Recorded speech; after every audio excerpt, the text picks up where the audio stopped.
পাট শাক রান্না করব। এই যে মসুরির ডাল দিয়ে পাট শাক রান্না করব। পাট শাক ভালো করে কেটে ধুয়ে 3-4 বার জল পাল্টে পাল্টে ধুয়ে পরিষ্কার করে নিয়েছি। এই যে পাট শাক কিন্তু আমি কুচি কুচি করিনি, এই যে গোটা গোটা আছে, একদম কচি কচি পাতাগুলো। এই যে আর এই যে মসুর ডাল প্রেশার কুকারে একটা সিটি মেরে নেব। ডালটা এই যে বসিয়ে দিয়েছি প্রেশার কুকারে, একটা সিটি মারলেই এটা নামিয়ে নেব। পাট শাকটা করার জন্য এই যে রসুন, 2টো শুকনো লঙ্কা আর একটু পেঁয়াজ কুচি করে নিয়েছি। শাকটা রান্না করার জন্য কড়াই বসিয়ে দিয়েছি আর ডালটা সিটি পড়ে গেছে, নামিয়ে নিয়েছি। এবার আমি কড়াইয়ে তেল দিয়ে দেবো।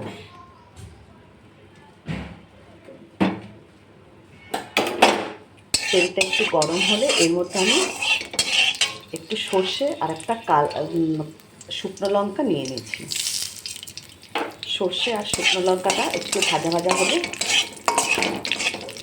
এর মধ্যে আমি দিয়ে দেবো একটু বেশি করে রসুন থেঁতো করে নিয়েছি। একটু রসুন দেব,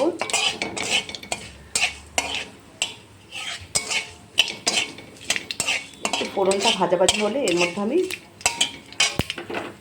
আগে দেব পেঁয়াজ কুচি।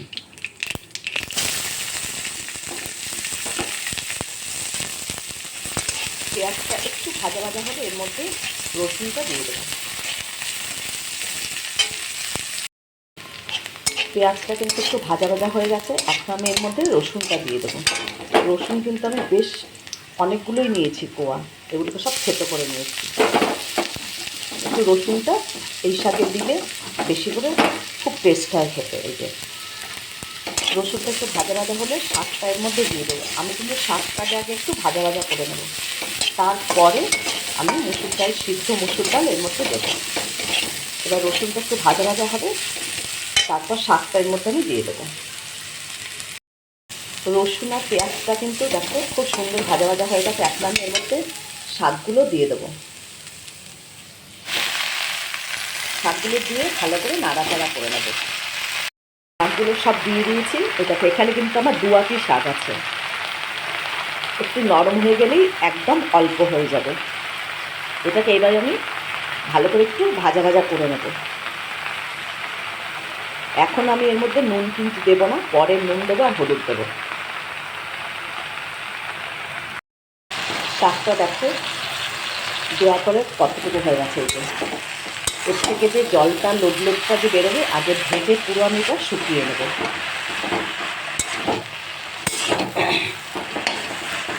এই দেখো এর মধ্যে আমি এখন 1 চামচ হলুদ দিয়ে দেবো। নুনটা আমি আরও পরে দেবো, কারণ ডাল সিদ্ধ করার সময় ওর মধ্যে কিন্তু আমি একটু নুন দিয়ে নিয়েছি।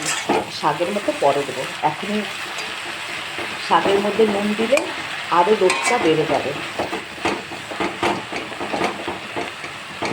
তার জন্য পরে শাকের মধ্যে নুন দেবো। শাকের মধ্যে আমি 2টো কাঁচা লঙ্কা দিয়ে দিলাম।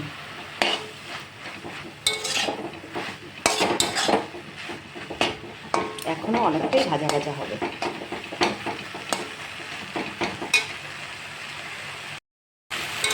তাকে এর মধ্যে যে লোদের ভাবটা থাকে ভেজে নিলে সেটা অনেক কমে যায়। এ দেখো একদম শুকিয়ে গেছে।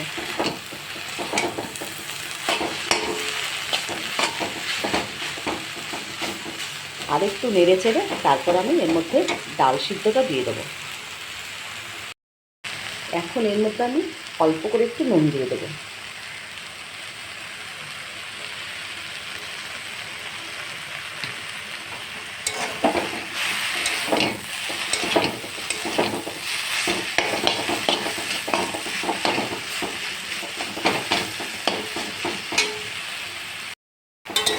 এটা একদম ঝরঝরে ভাজা হয়ে গেছে। এই দেখো এবার আমি ডাল সিদ্ধটা এর মধ্যে দিয়ে দেবো।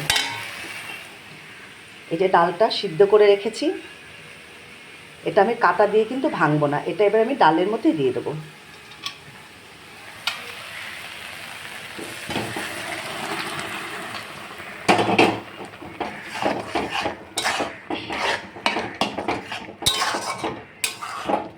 এর মধ্যে কিন্তু আরেকটু জল লাগবে।